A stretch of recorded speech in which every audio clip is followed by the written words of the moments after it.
नमस्कार, आप देख रहे हैं तेज इंडिया लाइव न्यूज और मैं हूं आपके साथ रजत। आइए दिखाते हैं दिन भर की कुछ खास छोटी और बड़ी खबरें। जनपद बिजनौर के नहटौर से जहां दुर्वी हेल्थ केयर सेंटर में डिलीवरी के बाद नवजात शिशु की मौत हो गई।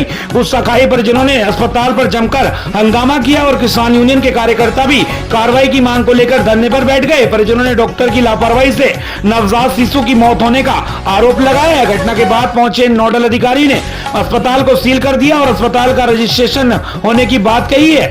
आपको बता दें, उत्तर प्रदेश के मुख्यमंत्री योगी आदित्यनाथ द्वारा झोला छाप डॉक्टरों पर कड़ी कार्रवाई के आदेश के बाद भी झोला छाप डॉक्टरों की लापरवाही से अस्पतालों में मौतों के आंकड़े बढ़ते जा रहे हैं। आज बिजनौर के थाना नहटौर क्षेत्र के हल्दौर मार्ग पर दुर्वी हेल्थ केयर सेंटर में डॉक्टर की लापरवाही से एक नवजात शिशु की मौत हो गई। वहीं परिजनों ने डॉक्टर पर समय से पहले ऑपरेशन के कारण नवजात शिशु की मौत होने का आरोप लगाया। गुस्सा खाए परिजनों ने अस्पताल पर जमकर हंगामा किया और किसान यूनियन के कार्यकर्ता भी अस्पताल पर पहुंच गए और कार्रवाई की मांग को लेकर धरने पर बैठ गए।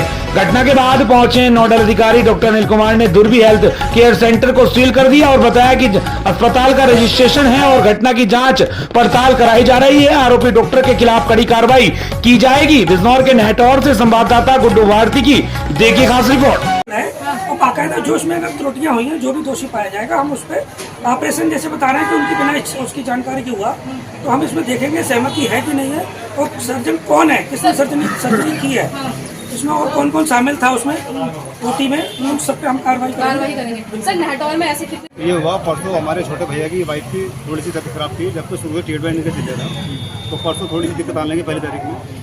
तो यहाँ थोड़ा चेकअप करने ले आए, पत्नी क्या दिक्कत है भाई, डॉक्टर की राय ले ले। इनके पास रहा 1 बजे और उन्होंने एडमिट कर लिया, घर के बगैर क्या हमारी इन्होंने ऑपरेशन कर दिया।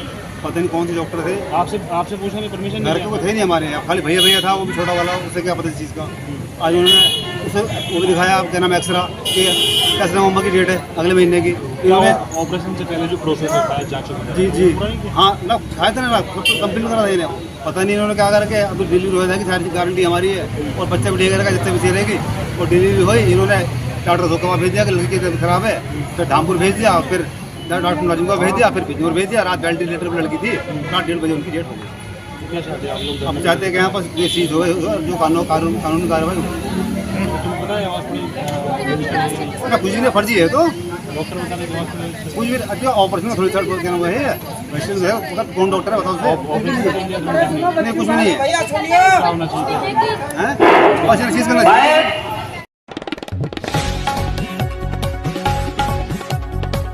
जनपद बिजनौर से जहां नाबालिग लड़की के निकाह का मामला सामने आते ही बाल संरक्षण की टीम ने शादी समारोह में आदम की विदाई से पहले ही टीम ने नाबालिग को संरक्षण में ले लिया। बता दें आपको, बिजनौर के थाना किरतपुर के मोहल्ला अंसारिया में किरतपुर के मोहल्ले के एक घर में निकाह की रदा रस्म की जा रही थी। दुल्हन के नाबालिग होने की सूचना पर बाल संरक्षण अधिकारी रूबी गुप्ता ने घर में छापा मारा। टीम ने दूल्हा और दुल्हन के बयान दर्ज किए।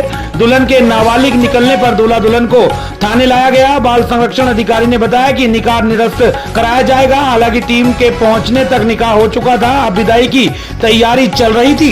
को बता दें, वहीं जब जांच पड़ताल करने पर दुल्हन बनी नाबालिग लड़की की उम्र 16 वर्ष और दूल्हे साहिल की उम्र 21 वर्ष पाई गई। बाल संरक्षण अधिकारी दुल्हन को बिजनौर ले जाया गया और 1 स्टॉप सेंटर पर रखा गया है। उन्होंने बताया कि नाबालिग के निकाह में शामिल सहयोगियों की जांच कराकर रिपोर्ट भी दर्ज कराई जाएगी और निकाह पढ़ने वाले मौलाना व मोहल्ले के सभासद पर भी बाल विवाह अधिनियम के तहत मुकदमा पंजीकृत कराया जाएगा। वहीं इस पूरे मामले की बारे में एक लेटर एसपी बिजनौर को भी भेज दिया गया है, जिससे थाना किरतपुर पर दोषियों के खिलाफ बाल विवाह अधिनियम के तहत मुकदमा पंजीकृत हो सके। वहीं किरतपुर थाना अध्यक्ष जय भगवान सिंह ने बताया कि यह बाल संरक्षण विभाग का मामला है, हमें कोई तहरीर नहीं मिली है। तहरीर मिलने पर दोषियों के खिलाफ सख्त कानूनी कार्रवाई की जाएगी। बिजनौर से हमारे संवाददाता गुड्डू भारती की देखिए खास रिपोर्ट। जी, मुझे सूचना मिली थी, किसी अज्ञात व्यक्ति द्वारा मुझे सूचना प्राप्त हुई थी कि एक बाल विवाह होने जा रहा है जो मोहल्ला अंसारिया किरतपुर थाना में पड़ता है।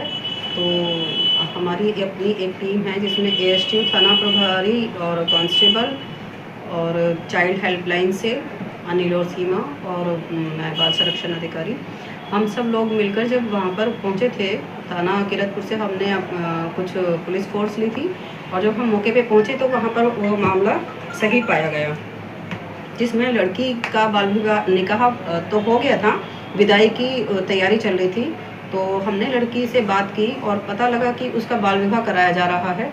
जैसे उसमें खुद लड़की की मर्जी थी, लेकिन बाल विवाह उसकी उम्र जो थी, क्योंकि वहाँ से उन्होंने हमें कोई प्रूफ नहीं दिया, आधार कार्ड के बेस पे वो बता रहे थे, आधार कार्ड के अकॉर्डिंग भी वो नाबालिग थी। फिर हमने सरकारी स्कूल से उसका एक प्रमाण पत्र निकलवाया जिसमें उसकी आयु 16 वर्ष कुछ माह थी। तो लड़की उसमें नाबालिग थी, जिसके लिए हमने लड़के और लड़की को दोनों का रेस्क्यू किया। दोनों को थाना किरतपुर लेकर गए और किरतपुर से लड़की का रेस्क्यू करके वन स्टॉप सेंटर में हमने सुरक्षित कराया गया है। और इसके लिए मामला पंजीकृत करने की बात की गई थी, तो उसमें उस टाइम में पंजीकृत नहीं हुआ था, लेकिन इसके लिए एसपी को एक लेटर दे दिया गया है।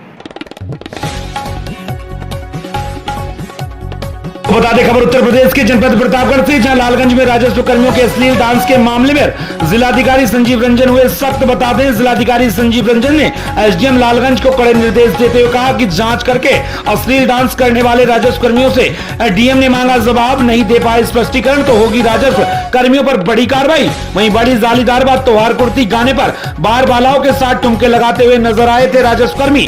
वहीं राजस्व कर्मी के रिटायरमेंट की चल रही थी पार्टी, इस दौरान जमकर डांस करते हुए नजर आए लेखपाल।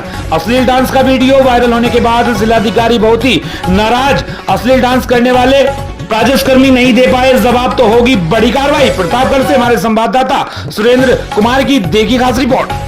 जो वीडियो को लेकर जो मामले आ रहे हैं उस संबंध में उप जिलाधिकारी लालगंज को निर्देशित किया गया है कि वो वीडियो में से की जांच कर ले और उसमें जो भी राजस्व कर्मी अगर किसी तरह का प्रवणता या कुछ किसी तरह का नियम का उल्लंघन कर रहे हैं तो उससे स्पष्टीकरण दिया गया है और वो लेकर उसको उस पर कार्रवाई करें। अधिवक्ता संघ को भी उनके जो आयोजक हैं उनको भी इस संबंध में पत्र लिखा जा रहा है कि इस तरह का कोई मतलब गलत आगे भविष्य में न हो।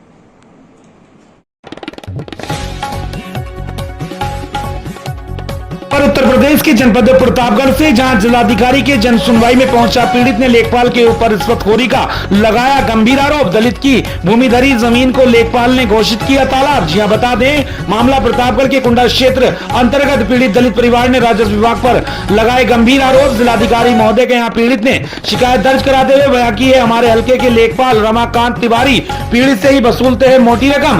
पीड़ित के द्वारा मोटी रकम न मिलने पर लगाते हैं गलत रिपोर्ट। कुछ ऐसा ही एक मामला सामने आया है जिसमें लेखपाल रमाकांत तिवारी के द्वारा पीड़ित से रुपए देने की बात कहते हुए रिपोर्ट लगाने की बात तय हुई थी। पीड़ित द्वारा रुपए न मिलने पर कानून को महेंद्र द्विवेदी व लेखपाल रमाकांत तिवारी ने विपक्षियों की मिलीभगत से लगा दिया गलत रिपोर्ट। आपको बता दें कि पीड़ित हल्का लेखपाल व एसडीएम कुंडा के यहाँ चक्कर लगाते लगाते बेबस होकर पहुंचा जिलाधिकारी के जन सुनवाई में। सुनी जा रही है जन शिकायतों के आधार पर शिकायत दर्ज कराते हुए पीड़ित ने बयां की अपनी आप भी थी लगभग कई वर्षों से दरबदर की ठोकरें खा रहा पीड़ित जहां पहुंचा जिलाधिकारी की जन सुनवाई में। शिकायत दर्ज कराते ही मीडिया का लिया सहारा। साक्ष्य के साथ लेखपाल रमाकांत तिवारी व कानून को महेंद्र द्विवेदी के ऊपर लगे रिश्वतखोरी के आरोप, जिसका वीडियो मीडिया के कैमरे में कैद हुआ है। पूरा मामला कुंडा क्षेत्र के ग्राम पंचायत तारापुर कंदाई का है। आगरा से हमारे संवाददाता सुरेंद्र कुमार की देखी खास रिपोर्ट। कानून को कौन है? लेखपाल रमाकांत तिवारी है और राजस्व निरीक्षक को महेंद्र द्विवेदी है जी। तो इन्हीं लोगों के द्वारा जो है गलत रिपोर्ट आपके खाते की लगाई गई। हाँ, फर्जी रिपोर्ट, गलत रिपोर्ट एकदम लगा करके हमको 2.5 साल परेशान किया गया और फिर कह रहे हैं कि अगर फिर गलत रिपोर्ट फिर लगा करके। अच्छा, आपका शुभ नाम क्या है? रामू सरोज। गांव कौन सा है? तारापुर कंदाई। और थाना? थाना बागराय। जनपद? प्रतापगढ़। तहसील? कुंडा। ठीक, धन्यवाद। खबर उत्तर प्रदेश के जनपद जालौन से, जहां दिवाली आने से पहले ही आतिशबाजी के अवैध कारोबारी हुए सक्रिय। जी हां, बता दें जालौन नगर में दिवाली आने से पहले ही अवैध आतिशबाजी के कारोबारी कुछ माह पहले से ही आतिशबाजी का अवैध निर्माण तथा भंडारण शुरू कर देते हैं। इतना ही नहीं, नगर जालौन में दर्जनों की संख्या में आतिशबाजी के अवैध कारोबारी सक्रिय हो जाते हैं, जो जालौन जिला तथा आसपास के लोगों को आतिशबाजी सप्लाई करते हैं। बताया जाता है कि प्रशासन की ओर से कुल 10 लोगों को निर्माण तथा बिक्री का लाइसेंस जारी हुआ है। क्षेत्राधिकारी शैलेंद्र कुमार वाजपेयी ने बताया कि नारो भास्कर मोहल्ला निवासी धीरू उर्फ धीरेन्द्र साहू पुत्र राम प्रकाश साहू के मकान से पुलिस ने 6 कुंटल 22 किलोग्राम विस्फोटक पदार्थ जिसमें सोरा, लोहे का बुरादा, मनसीन, लाल पत्थर, कलमी, सोरा, गंधक, मेटल, क्रिस्टल, कोयला, लोहे के खोचे, इलेक्ट्रिक वजन मशीन आदि सामान प्लास्टिक की बोरियों में भरा हुआ बरामद किया है। पुलिस को देखकर अभियुक्त मौके से फरार हो गया। अभियुक्त के विरुद्ध धारा 5(9) विस्फोटक अधिनियम के तहत थाना पर मुकदमा पंजीकृत कर लिया गया है। अभियुक्त की गिरफ्तारी के लिए टीमें गठित कर दी गई हैं। जल्दी अभियुक्त को गिरफ्तार कर लिया जाएगा। फिलहाल कोच नगर में अवैध आतिशबाजी बारूद बनाने तथा बेचने वालों पर प्रशासन के द्वारा कार्रवाई होती या फिर प्रशासन ऐसे लोगों पर मेहरबान होता रहेगा, ये तो एक सवालिया निशान है। जालौन से हमारे संवाददाता संतोष कुमार सोनी की देखिए खास रिपोर्ट। जालौन को सूचना मिली थी कि कस्बा जालौन के मोहल्ला नरो भास्कर में एक व्यक्ति के यहाँ अवैध पटाखा बनाने वाली बिना लाइसेंस के सामग्री बेची जा रही है। जिस सूचना पर थाना कोतवाली पुलिस मौके पर पहुंची तथा चौकी प्रभारी कस्बा जालौन मौके पर पहुंचे, तबीयत दी गई जिसमें मौके से 6 कुंटल 22 किलो विस्फोटक पटाखा बनाने वाली सामग्री बरामद की गई। अंधेरे के फायदा उठाकर अभियुक्त भाग गया, जिसकी तलाश जारी है तथा अभियुक्त के खिलाफ सुसंगत धाराओं में अभियुक्त पंजीकृत कर दिया गया और आगे की कार्रवाई की जा रही है।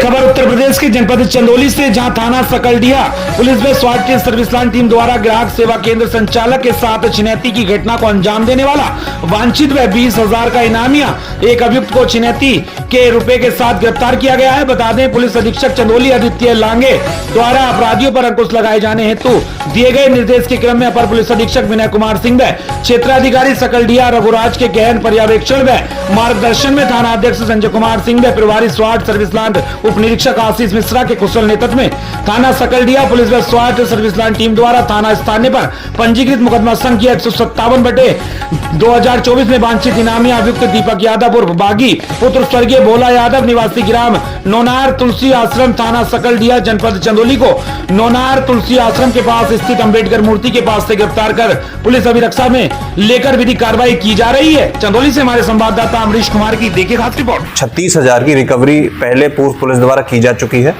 इसमें हमारे एडिशनल एसपी साहब, सीओ साहब, हमारे थाने की टीम, एसओजी की टीम, इसमें अभी भी एक अपराधी के पीछे लगी हुई थी जो तब से वांछित चल रहा था। उस अपराधी को भी पुलिस द्वारा सफलतापूर्वक पकड़ लिया गया है और इस अपराधी जो इसका नाम है दीपक यादव उर्फ बागी, इससे हमें लगभग 92,200 रुपया इससे बरामद हुआ है, एक मोबाइल रेडमी का।